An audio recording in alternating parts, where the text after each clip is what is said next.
the church back to a time when we believe that holiness is still right. He's bringing the church back to a time when we can decree, follow peace with all men and holiness without which no man shall see the Lord. Paul said, if you have been risen with Christ, set your affection and your desires on things above and not on things of the earth, for you are a new creation in Christ Jesus. All things are passed away, and behold, all things are become new. He said, kill your members, kill your nasty attitude, kill your fornicating spirit, kill your adultery, kill your lasciviousness, kill your incontinence, kill yourself, that God might get the glory out of your life. It's an age-old battle that the Apostle Paul talked about in the book of Romans chapter number 7, when he talked about that battle that all of us experience one time or another. It's a battle where your flesh is warring against your spirit and your spirit against the flesh. It's a battle where you want to do right, you want to live holy, you want to live godly, but this flesh keeps pulling on you. Your flesh keeps tugging on you. The Apostle Paul, he knew what you were going through. That's why he wrote Romans chapter 7. He said, there's this thing going on the inside of me. He said, and the good that I would, I don't do that. I'll tell you, preach. That I hate, that do I. He said, I'm an apostle, I'm a preacher, I'm a pastor, I'm an establisher of churches, I'm a Pharisee, know the Lord to the letter. He said, but there is this war going on the inside of me, that the very things I preach about, I find myself doing. Those things that I tell you that you shouldn't do, he said, I find myself doing those things. He said, there's a law in my flesh warring against my spirit.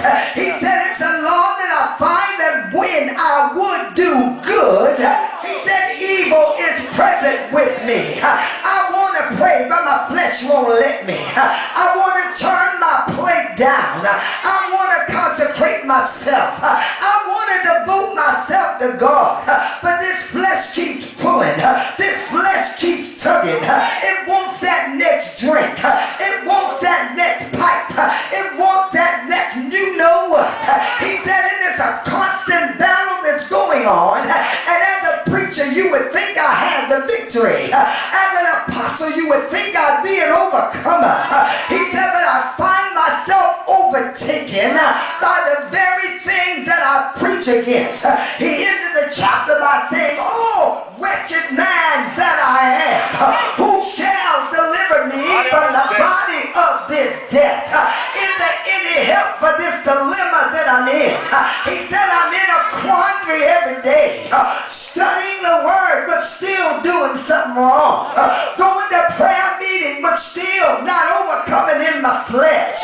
He said, oh, wretched man that I am, who shall deliver me from the body of this death? He said, so then with the mind I serve the law of God. He said, but with the flesh I serve the law of sin. I've asked myself, Paul, how can you leave us there? How can you leave us stuck making us think it's all right to be overtaken in our sins and in our faults?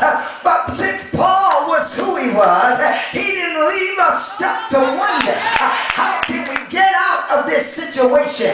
He didn't leave us stuck in the last verse of Romans chapter 7. I know I'm right because he wrote Romans chapter 8 and verse number 1.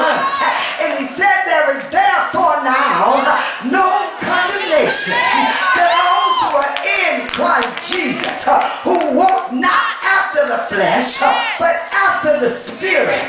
He said, by the law of the Spirit of life in Christ Jesus, and you ought to be shouting right now, made me free from the law of sin and death. Yes, I'm in a struggle. Yes, my flesh is raising up.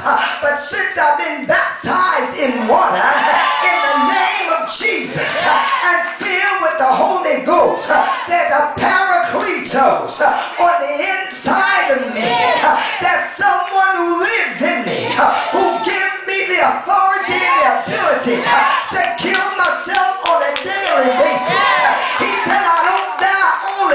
He said, but I die daily, a little bit today and a little bit tomorrow.